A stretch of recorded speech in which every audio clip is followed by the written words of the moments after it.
Donald Trump built towers, survived failures, and conquered politics with fearless ambition. Before towers, television, and ballots, there was a driven child in Queens. Born in 1946 into a family obsessed with work, numbers, and buildings. His father, Fred Trump, mastered outer borough housing, disciplined, analytical, relentlessly frugal. Donald watched construction sites, negotiated attitudes, and marketing flair even as a teenager. He clashed with authority, restless, loud, and fiercely competitive, always chasing the win. At 13, his parents sent him to New York Military Academy, seeking structure. The academy sharpened discipline, competition, and command presence, traits he later weaponized publicly. He captained teams, earned promotions, loved hierarchy, ceremony, and decisive leadership moments. Trump transferred from Fordham to Wharton, hungry for brand building, finance, and prestige. At Wharton, he studied deals, leverage, and headlines, not just economics textbooks. He returned to his father's firm but wanted Manhattan, not brick walk-ups. The outer boroughs looked safe, steady, predictable, but Donald craved glitter and spotlight. He targeted the Commodore Hotel, decaying, ignored bleeding value in Midtown Manhattan. With aggressive tax abatements, public partnerships, and relentless negotiation, he transformed it spectacularly. The Grand Hyatt opened shimmering, marketing exploded, a young mogul was born. Then came Trump Tower, glass, gold, waterfalls, celebrities, a self-contained luxury universe.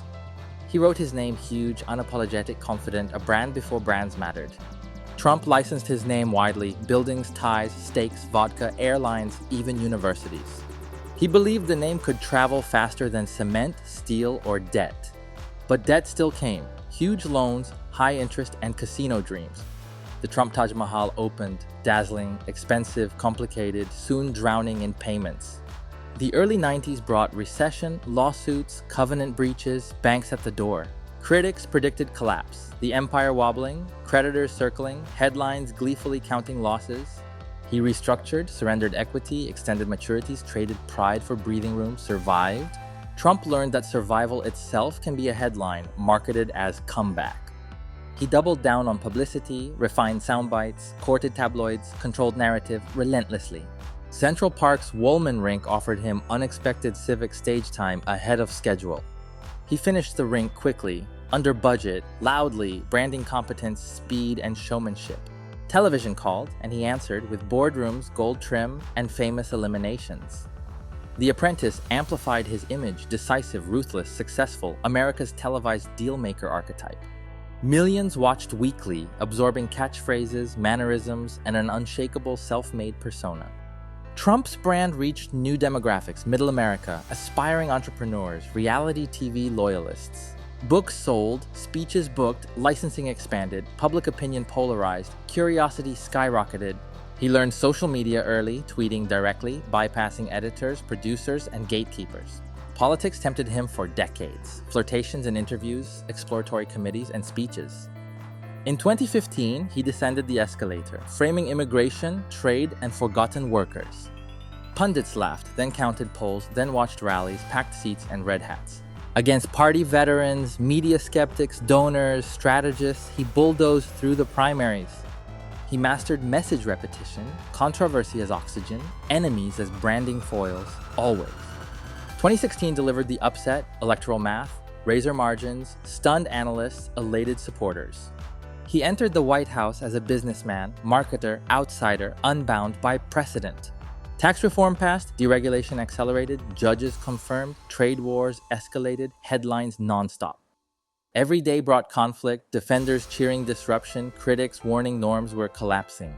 Impeachments arrived twice, history-making, yet his base hardened, dug in, mobilized. Pandemic chaos tested leadership, messaging, and trust, dividing audiences, redefining political identity. 2020 ended in defeat, but not retreat. Another campaign soon launched. Few presidents seek a non-consecutive return. He embraced the fight again. Throughout, family remained central. Ivanka, Don Jr., Eric, trusted operational pillars. They managed licensing, hotels, golf resorts, branding, legal, and communications hurricanes. Trump's worldview stayed constant. Win big, control the frame, deny weakness, escalate. He marketed victory during crisis and crisis during victory, always framing narratives. Supporters admired resilience, bluntness, and independence from Washington's polished political machinery. Opponents criticized divisiveness, norm-breaking, and headline-first governing, raising democratic alarms. Yet controversy strengthened attention. Media cycles revolved around him, willingly or unwillingly. His wealth story remains debated, inheritance advantages versus aggressive risk and leverage. He insists instinct beats spreadsheets, branding beats balance sheets, and momentum beats models. He leveraged Chapter 11 protections, corporate restructures, personal guarantees, creatively avoiding final failure. He used celebrity to refinance debt, refinance attention, and refinance political capital. Critics argued reality blurred with reality television, but millions saw execution.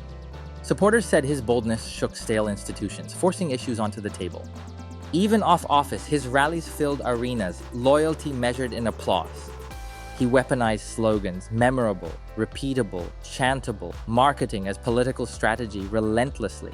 The name Trump means to some prosperity, nationalism, and unapologetic American exceptionalism. To others, it symbolizes division, chaos, and the erosion of institutional norms. Either way, few deny his rare dominance of news cycles globally. From queens to casinos, from skyscrapers to social media, he adapted. From apprentice boardrooms to Oval Office meetings, the stage kept growing. Every chapter showcased reinvention, either financial, reputational, or political, sometimes all three. His greatest skill might be turning setbacks into narrative fuel, repeatedly. The lesson he teaches followers: brand yourself loudly and never retreat. The lesson his critics emphasize: unchecked ambition tests every boundary constantly. He wrote the art of the deal, but lived the art of momentum. Momentum, to him, is currency, insulation, and persuasion, wrapped in spectacle. He believed media attacks are proof of relevance, not reasons for retreat. He viewed lawsuits as negotiation tools, pressure valves, and strategic stall tactics. His assets, sometimes leveraged, sometimes licensed, always framed as larger than life.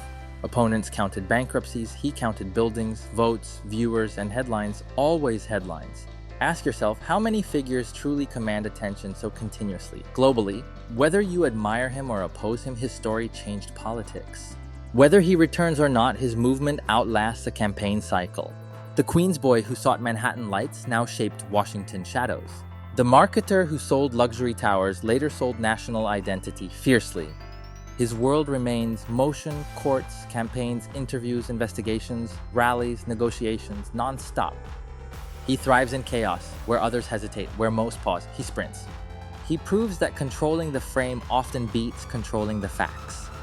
He shows that loyalty, once earned, can outlast traditional institutions entirely. Supporters call it courage, critics call it manipulation, historians call it consequential. From gilded lobbies to global stages, the brand endured, evolved, expanded. And the question remains, what is next for Donald John Trump? Is the final chapter written, or just another rebranding waiting? Will history remember him as disruptor, builder, divider, or visionary permanently? One certainty persists: he bet everything on visibility and never blinked. Visibility brought lawsuits, followers, enemies, and 2 presidential nominations. Unprecedented intensity. He promised greatness, promised winning, promised strength, promised a return again. From Queen's classrooms to international summits, that promise still animates millions. So, what do you take from his relentless climb and reinvention? Comment your thoughts below. Like and subscribe for more deep dives into iconic, controversial, world-shaping business stories.